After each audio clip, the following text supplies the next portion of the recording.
Some 20 years ago, I had landed a great job and had moved to a new city. A few blocks from my apartment was an old hole in the wall where I'd drink on Saturdays. It was right next door to a strip club that the Angel still operated, so it had all kinds of human traffic. It was here that I became acquainted with a most interesting fella. And after becoming a regular at that establishment, he would tell me tales from his life while drinking straight whiskey like it was water. He was born in Yugoslavia. His mother was Slovenian, his father Croatian.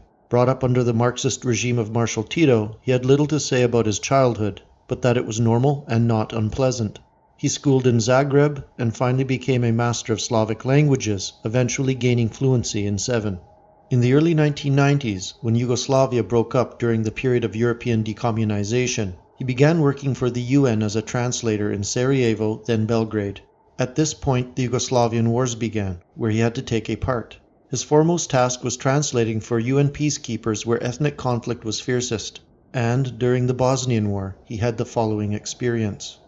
It was late 1995, and the war was winding down.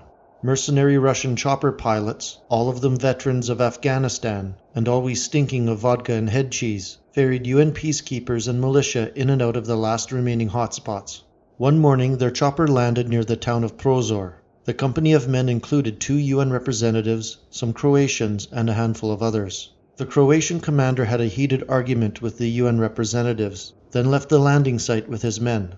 The reps told our translator to remain in the chopper or he would lose his position. So, of course, he immediately disobeyed the order, grabbed his equipment, and took off after his countrymen.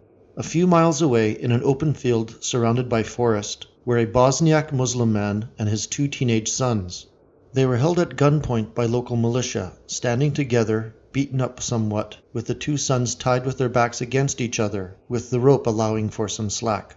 The commander informed my acquaintance that these men 3 years earlier had slain all of the Christian inhabitants on their street at the outbreak of the war. They had peacefully lived as neighbors for over a decade prior, but one morning this all changed, when these men had gone door to door with Kalashnikovs, murdering everyone. They then took all of the usable possessions from the slain victims and hoarded these up in their home.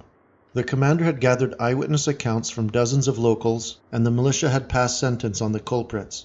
Their punishment was as follows. The father was held so that he looked upon the center of the field.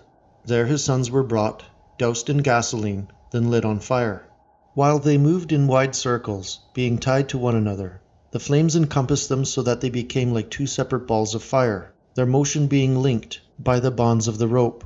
My acquaintance was later told that this was a very old traditional punishment given to criminals who committed atrocities as a pair, and that it was called the dancing couple. The 2 young men eventually succumbed and lay on the ground. The commander went up to the sobbing father and simply stated, "You counseled your sons to commit murder even though you were their father, and, God willing, their dead bodies shall be the last thing you will ever see." And with that he took an acetylene torch, opened the blast trigger, and burned out the man's eyes. Afterwards, everyone went their separate ways, and my acquaintance eventually came to North America, leaving behind his war-ravaged homeland. For myself, the punishment fit the crime, and when I asked him what he thought about this, he simply shook his head, stating, "What is the point? If they were guilty, then shoot them and be finished with it."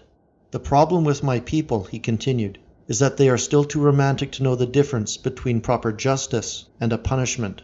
But that is also the very reason why we will still be around, when yours will only be a distant memory.